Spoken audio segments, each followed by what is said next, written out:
So inshallah, without further ado, I'd like to call up our first speaker, Shaykh Yasir Qadhii. Shaykh Yasir is what we all have been asking for, a scholar who was born and raised, at least raised in North America, and alhamdulillah, he went overseas to study, and now he's back and he's studying his PhD at Yale University. Shaykh Yasir Qadhii.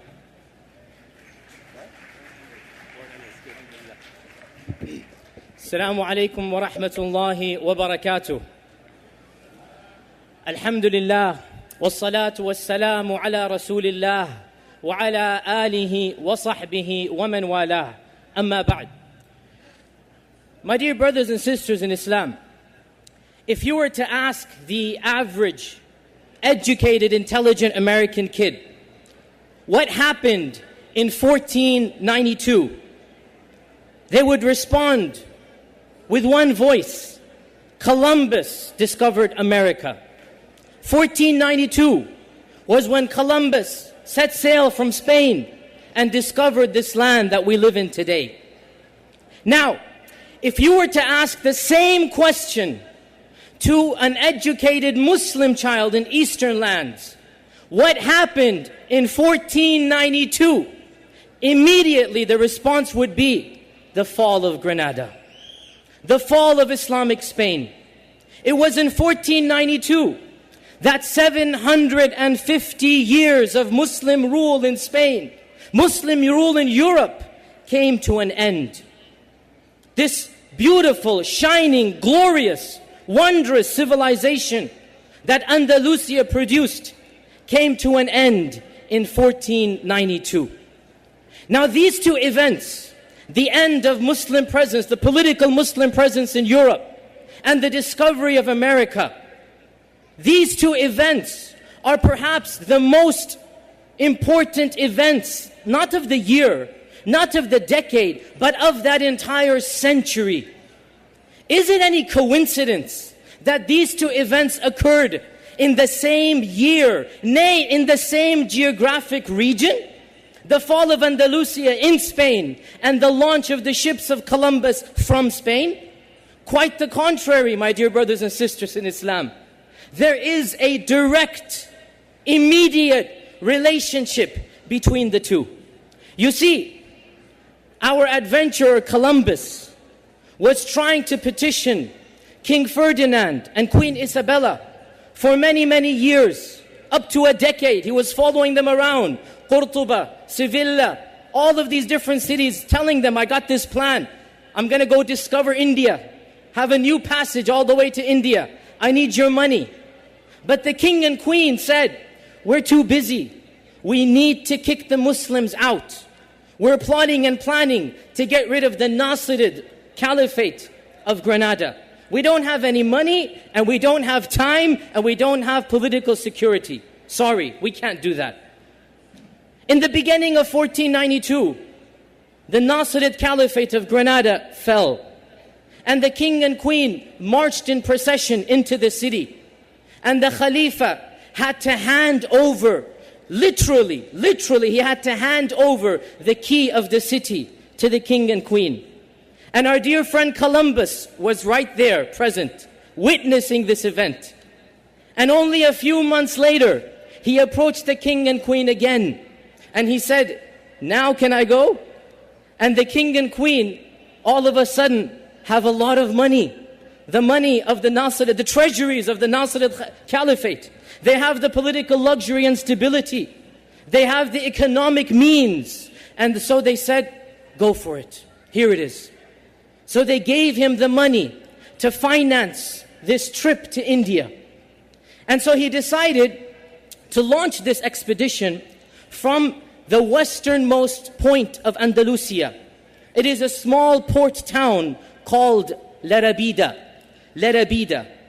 And 2 weeks ago, I was touring Andalusia, and I was following the footsteps of our Muslim predecessors there, seeing the mosques of Cordoba and the palaces of Al-Hamra in Granada, and these beautiful shining legacies that was left by the Muslim Caliphate of Spain. And I visited the palace where Columbus proposed to the king and queen for this expedition to America. And there the guide told me that this city of La Rabida is only an hour and a half away, and the very house that Columbus lived in, the very monastery, it was a monastery, that he planned this trip and financed it, is still there. And so, being the patriotic American that I am, I said, I have to go see this house. I have to go see this monastery of Columbus. So, I drove down to this small town of La Rabida, that's literally small little village, hunted down this monastery, and I entered this monastery. It was a Franciscan monastery. Still to this day, it's a Franciscan monastery. I entered it, and they charged some money to go in and tour the site. I paid the lady at the desk, and I swear by Allah, brothers and sisters, she looked at me, and her eyes changed, and she said, "You Muslim?" She couldn't speak English, she was Spanish. She said, "You Muslim?" I said, "Yes, I'm Muslim." She began frantically trying to tell me something in Spanish. I don't speak Spanish. Si habla Urdu. So she's trying to tell me something in Spanish. And I said, "I don't understand." She said, this mosque, this used to be a masjid. I said, "What?" She said, La Rabida, Arabic, La Rabida, Ar-Rabita. Ar-Rabita. It was Ar-Rabita.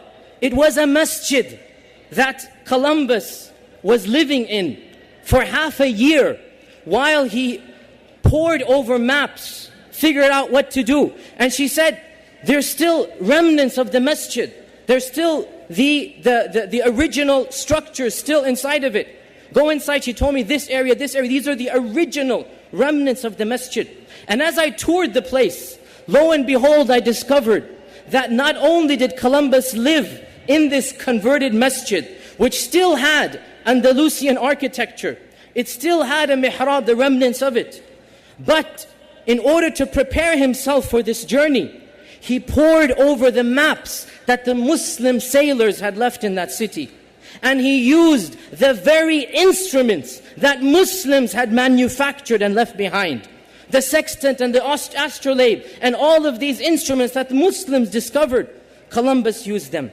And it is also theorized, and this is not, Allah knows if it's a fact or not, but many scholars state that the primary navigational guide that Columbus employed on his trip to America was a Morisco. A Morisco, or the Moriscos, were those Muslims who were forced to convert to Christianity. So they verbally converted, but internally they remained Muslim. So it is theorized that his primary guide was a secret Muslim. So next time, brothers and sisters, somebody comes to you and says, "What the heck are you Muslims doing in America?" You need to respond with pride and say, "What do you mean, what are we doing in America? We helped discover America. We financed the discovery of America. It was our maps that Columbus used. It was our tools and instruments that he employed. It was our guide that he had on his ship. Don't tell me about coming to America." And of course, it's not our fault that Columbus couldn't read maps. It's not our fault that he thought he's going to India and he took a left turn somewhere along the way and ended up in this place called America. And to the day he died, he continued to believe he had discovered India. And by the way, if in any future beauty pageant contest, one of the contestants is asked, "How come most Americans can't read maps?" The proper response, instead of going into a profound tangent of South Africa and the Iraqians, the proper response is to say, not being able to read a map is an established sunnah that we as later generations have inherited from our earlier generations. Fast forwarding the historical narrative, we have now, alhamdulillah, around 10 million Muslims in North America. And just to summarize, there are three primary stages of immigration, of Muslim immigration to North America. The first of them was that of the slaves. a significant percentage of the slaves brought from Africa, especially West Africa, were Muslims. And we have many, many documented evidences, scriptures, mushafs, Qur'ans that they left behind, many stories. Unfortunately, for the most part, they were not able to preserve their Islam and pass it down to their children permanently. However, it is an undeniable reality that it was that Islamic legacy that paved the way for the conversion of so many hundreds and thousands, rather millions, of their descendants of the African American Muslim community of today. Those slaves that came, even though they lost much of their Islam, still something remained. And it was that seed that was passed down, that germinated, and today we see this flowering tree, this tall and beautiful tree of African American Muslims who number around 30 to 40% of all of American Muslims. The second wave of immigration was a minor wave. Many Arabs immigrated at the end of the 19th and the beginning of the 20th century, around the time of the First World War. And they settled primarily in Detroit and other cities, but they were a small number and they didn't establish a national presence. The third wave of immigrants, which was the largest wave, was a wave that was started in the 60s when the immigration laws changed. And it continued until it reached its peak in the mid-80s, and then it petered down until our times. Most of us sitting here today are either immigrants or children of those immigrants. And it is because we are immigrants or children of immigrants that, for the most part, we are still perceived as the other in the eyes of many Americans. In other words, Islam, for many Americans, is still a foreign entity. Brothers and sisters, if we wish to take Islam forward, if we wish to ensure a healthy, a permanent presence of Islam in America, we will have to undertake a process that our dear Sheikh Abdul Hakim Jackson calls the indigenization of Islam. We will have to root Islam here in North America. Now, this indigenization process is a long process and it will take time. But we can act as catalysts.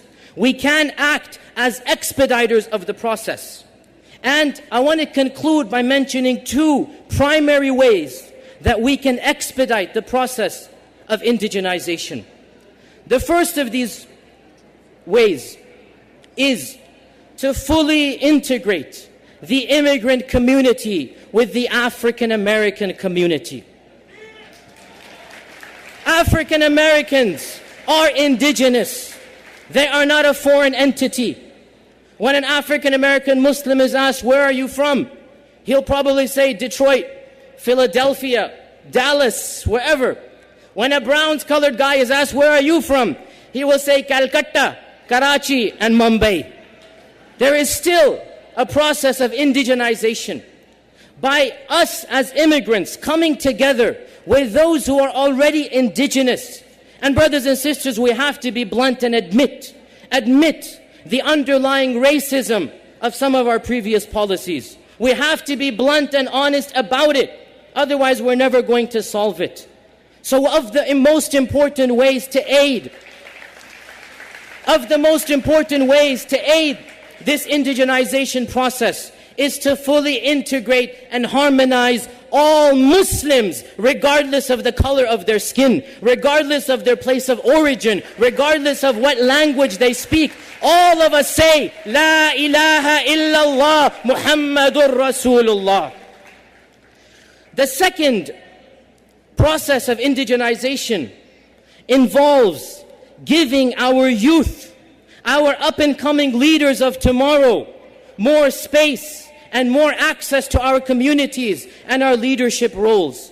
This is because the second generation of American Muslims, this is because the second generation of immigrant Islam, they understand the American ideal and the American context and the American frame better than their predecessors did. They speak the language fluently without any accent. They're better equipped to resolve the problems that they're facing in a manner that is suitable to the context and the time that they're living in. Do not underestimate the skill and the power of the second generation of American Muslims.